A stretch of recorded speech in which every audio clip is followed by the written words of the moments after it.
Serial इंतहा आने वाली जिसमें आप देखेंगे कि जब सजल की माँ सजल से धोखा खाने के बाद कमरे से बाहर नहीं निकलती है तो अरूसा पहुंच जाती है सजल की माँ के पास और जाके कहती है कि क्या हुआ नौशीन आंटी आपको, आज तो आप अपने कमरे से बाहर ही नहीं निकली। तो साथ ही कहती है सजल की माँ कि तू यहाँ पे मेरे जख्मों पे नमक छिड़कने आई है, चली जाए यहाँ से, क्यों आई है, इससे पहले कि मैं तेरे साथ कुछ बुरा कर जाऊँगी। सुनते साथ ही अरूसा कहती है कि आप दूसरों के साथ बुरा करती आई हैं, आपको लगता है कि अभी भी आप में इतनी सख्त बाकी है कि आप मुझसे या मेरे आने वाले बच्चे के साथ कुछ बुरा कर सकें। तो इसके साथ ही नौशीन कहती है कि हाँ मुझे पता है, तू अज़मा के कहने पे यहाँ पे आई है, भेजा होगा उसने तुझे। तो सुनते साथ ही रुसा कहती है कि नहीं, मैं अपनी मर्जी से आई हूँ बस ये देखने के लिए और बताने के लिए आपको कि जिस तरह आप अस्मा आंटी से उनके बच्चे दूर करना चाहती थी ना, आज आप अकेली रह गई हैं। दूसरे सीन में आप देखेंगे कि उधर जब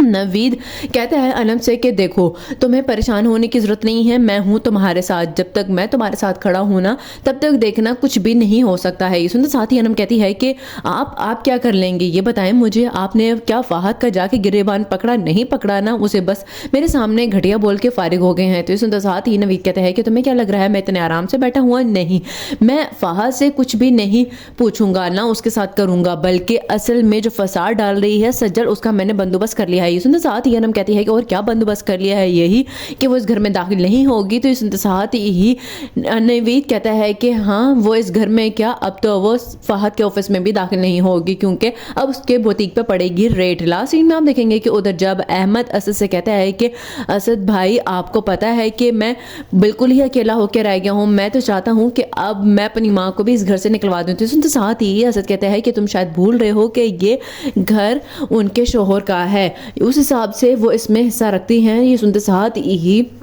कहता है अहमद के हाँ उस वक्त हिस्सा रखते हैं जब उनका कोई बेटा ना हो, जो कि मैं हूँ, तो इसलिए अब पूरा का पूरा हक मेरा ही है।